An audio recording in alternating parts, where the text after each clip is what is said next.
Hey everybody, another voiceover for you.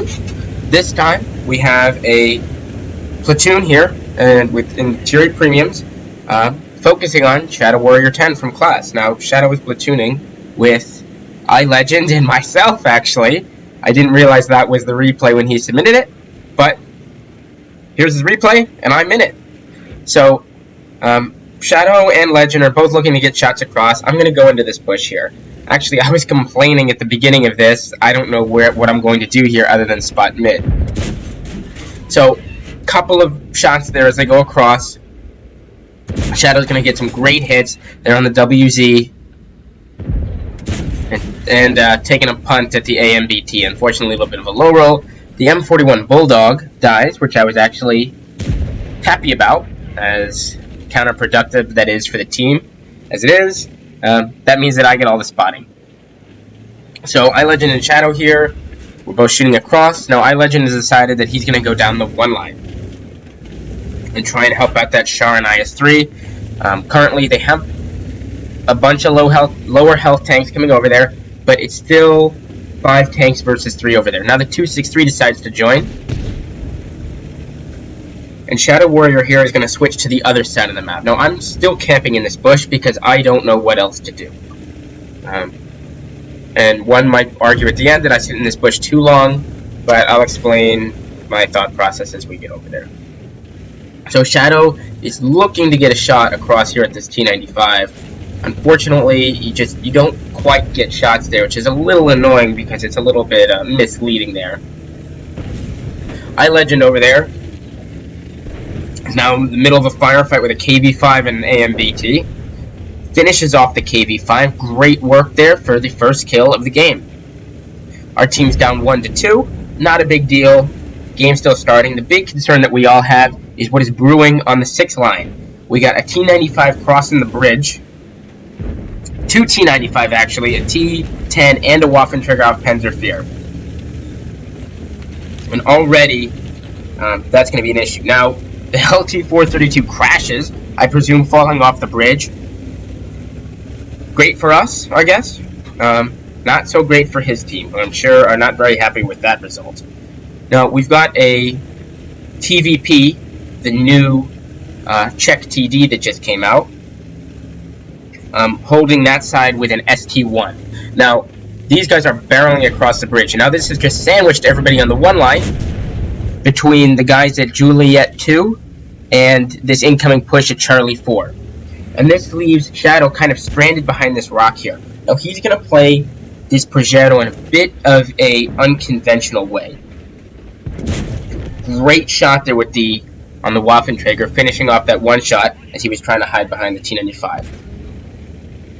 Now with the Progetto, the way Wargaming, let's say, really wants you to play it is to just maximize that DPM and just bang off the other shells when you have a guaranteed kill. And that's not how Shadow is going to play this tank, for a very good reason, which I'll get to as we get to that point. Now the ST-1's over there is in a 1v1 versus the Scorpion G.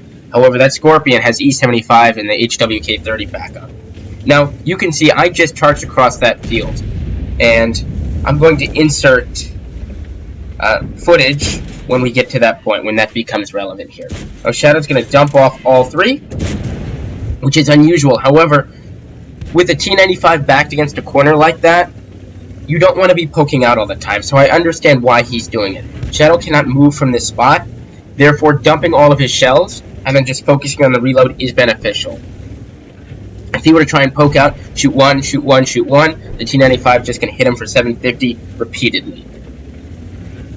Now, you can see me sitting on that cap circle has now started dragging tanks back. First off, starting with a WZ-121 FT, which is a very good Tier 8 premium Chinese tank destroyer. Now, my goal here was to just sub tanks back to relieve our guys at Juliet 2, so that they could get an overmatch there, which they have.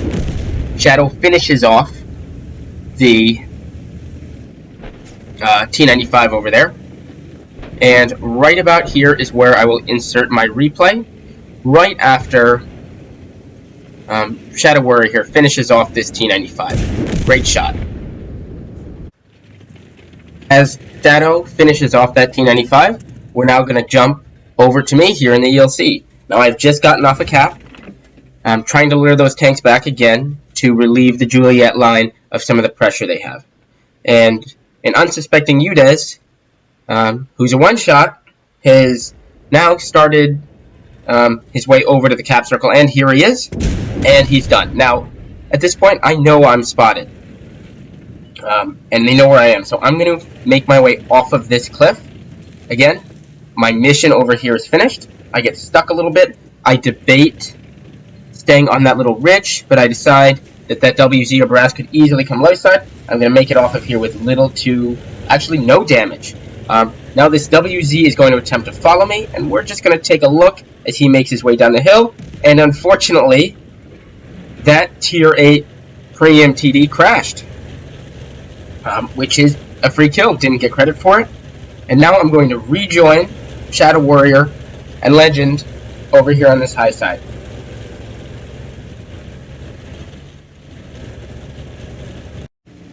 Alright, and we are back with Shadow Warrior. So, you just saw my perspective there from the ELC, and now we're going to hop back in as we try and get the upper hand in this game. It's 10-10, we're up by 700, that's nothing. All of these enemy tanks could easily sway that.